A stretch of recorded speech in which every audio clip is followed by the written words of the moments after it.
good day to you all, wherever you are. I expect spread across the world, so we could be in daylight in some places. We're in darkness and pouring rain here. Welcome to the British Interplanetary Society. It's great to see some of our audience have battled through the pouring rain to be here tonight. And we're at our headquarters here in Vauxhall in London. And I'm pleased to say that we have many Asgardians, I don't know how many, joining us from online from all over the world. So welcome. Our camera and Zoom system are up in the capable hands, I think, at the back there with our CEO, Simon Feast. I'm going to thank you, first of all, for joining us. But for those who don't know me, I'm the president of the Society. I'm Alistair Scott. And I'm chair of the events committee. So if any of you got any good ideas for events and for talks, please let me know. Now, the British Interplanetary Society, some of you may not know us terribly well, is, well, I would say it's the oldest society advocacy organization for space. I would say probably it's the longest established. And it's devoted solely to supporting and promoting astronautics and the exploration of space. Formed in 1933, it has outlived all those that came before it. We continue to publish technical papers in our journal, JBIS, which began life in January 1934, and our technical committee runs a number of projects and studies ranging from propulsion systems and spaceports to interstellar spacecraft, spaceships, and colonies. Our motto is from imagination to reality. So if you have any bright ideas, please come and see us. Our education and outreach team is always on the lookout for ways of promoting astronautics and space at schools and colleges, and even drawn up syllabus for a space A-level. They are also the coordinator here in the UK for the World Space Week activities. Finally, if you've never visited us in Vauxhall, please do so. The building is a bit of a treasure trove for space history, with a comprehensive library, an amazing collection of 1930s to 50s original artworks and archives that go right back to the start of the space age. So those of you joining us on Zoom tonight, please use the chat box for your networking and also use it for your questions and hopefully answers. What we'll do is if you put the word question in front of it, then we'll recognize it as a question and we can actually ask the question for you from here.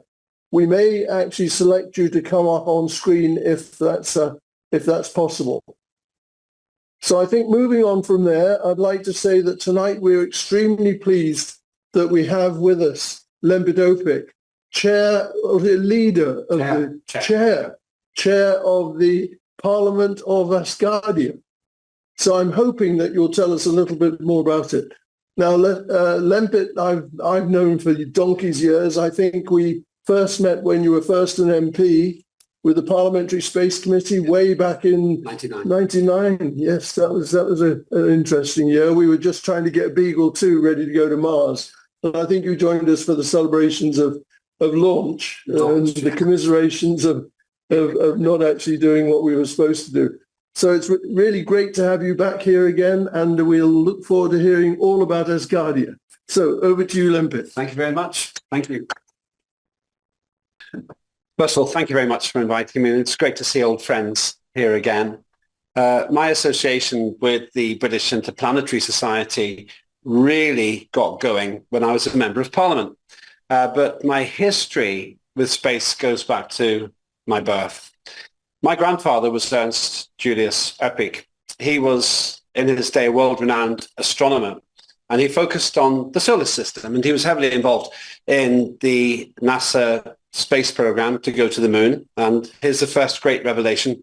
We did go to the moon, he told me, and he was organizing some of the work to establish what the surface of the moon would be like and whether the astronauts would just simply sink into deep dust or not.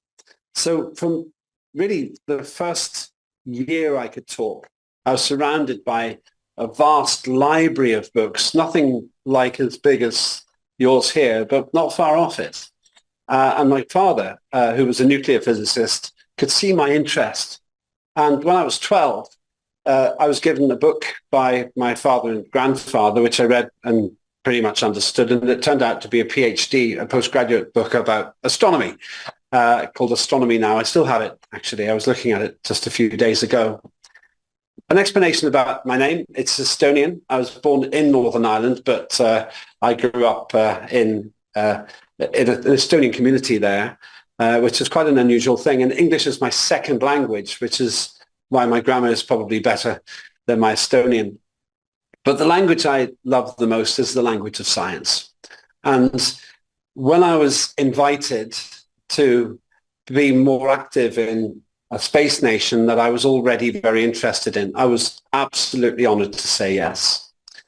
And in this presentation, I hope to inspire you not just to enjoy the history of the world's first fully functioning digital nation, but also to feel inspired by the world's first space nation, a nation which can function off Earth as well as it functions upon it. I also hope to commence what should be a truly symbiotic relationship between the people of Asgardia and its parliament and the people who inhabit the British Interplanetary Society, a society with 91 years of experience, as you've heard, the most long-lasting society of its kind anywhere in the world. In this presentation, I will give you an outline of the history, but also of the mission of Asgardia. And I want at this point to welcome the Asgardians from all over the world who have had 2 meetings already this evening and have joined in large numbers tonight.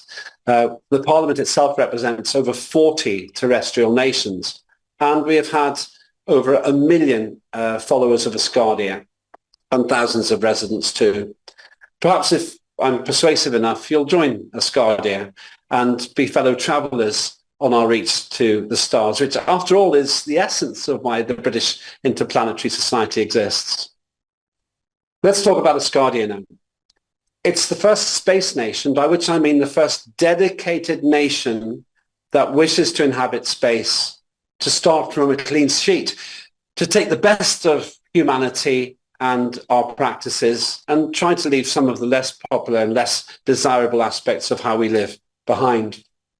It was founded by the visionary Dr. Igor Asher Bailey, a man with great rocket experience, a successful entrepreneur, and a person who I was honored to spend time with in his hometown of Baku in Azerbaijan. We were there last year for a global space convention and had some very useful meetings.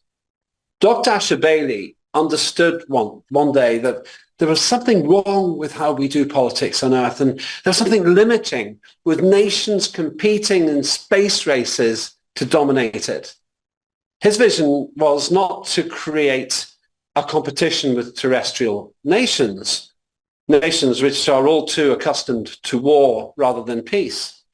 His vision was to inhabit the universe for all humankind and for all sentience, to go out there not with guns and bombs, but with a collective commitment to do what I think the human race does best, achieve insights and perhaps some enlightenment about the nature and the meaning of the universe by working together to go there. So on the 12th of October 2016, he founded Asgardia.